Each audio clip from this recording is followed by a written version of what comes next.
We're now joined by Nobel winner Abhijit Banerjee. Professor Banerjee currently teaches economics at MIT, the Massachusetts Institute of Technology in Boston. Thank you very much for joining us, Professor Banerjee. Professor Banerjee, after President Donald Trump won the elections last year, you called it a disaster for the world in one of your columns. You said the US will hit its own crisis. Is the US in crisis yet? I think US is in crisis. It's also, as I think many people expect, it's going to be a fairly long crisis in the sense that there is a set of promises. It's not clear what exactly they will deliver, and so there needs to be a moment when people just feel the pain, or maybe it succeeds. But I think most economists expect that it won't go the way I think the president has promised, that not a lot of manufacturing will in fact start in the US. So what's going to happen, I think more that there will be, various, adjustments, possibly some concessions. But I think overall, and maybe the hope is that he will declare victory. Okay, you said that manufacturing will not be able to keep up to speed in the US. So then the big question is, will the US hit a recession? What's your prediction on that front? Well, again, it depends very much on what happens with the China negotiations. I think it's going to be very much a question of whether the US decides that they've got enough from this process and they declare victory fairly soon, or whether they actually continue to push on it. And I don't know which way it's going to go, actually. I would love to know the answer, but I don't. All right, Professor Banerjee, in President Trump's first term, we saw the stock markets act as a guardrail, if you will, that kept his policies in check. But a few days ago, you saw it. It seemed like Trump pretty much ignored Wall Street, the crash that we saw, until, of course, Wednesday, where he offered some kind of temporary respite on tariffs. Does that show us that the markets will help restrain President Trump in the months ahead? I think there's certainly a set of influential people who were very upset by what was happening in the market, and I suspect that they did have some effect. It's hard to tell. It's not insane to what the president said is there is a rationale for it, which is that you can't really move that fast to make deals. You need time. So it's not.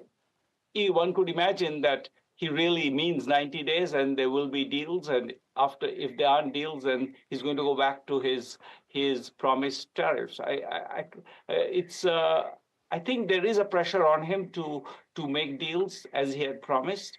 And I assume that's what he wants. Whether the deals he wants, the countries are willing to deliver, especially is China willing to deliver the deals he wants, that's a more interesting question.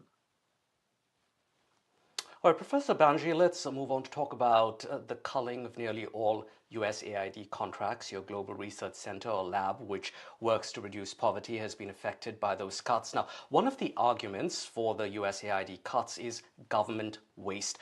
What do you have to say to those who believe that America needs to take care of its own first before helping the rest of the world, be it for, say, transgender clinics in China or, say, disaster relief elsewhere? I think this idea that most of the money was going to transgender clinics in China, by the way, which I have entirely support personally, is really ludicrous. I think most of the money was going for purposes that most American people support, which is saving lives of PEPFAR is a Republican initiative. Americans support saving lives. Americans support feeding the hungry. Americans support saving the people in disaster situations.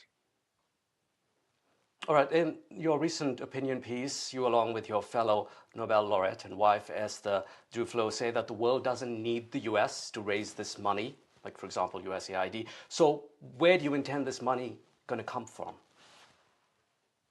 I think that it's a great moment for Europe to step up to the plate.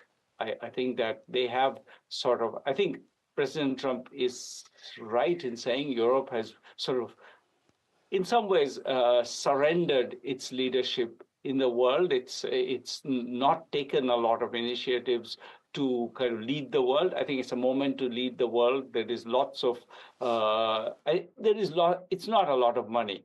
The aid money is still a drop in even Europe's economy is bigger than the US's, and it's not a huge amount of money. If they really want to get leadership, this is a way to get leadership.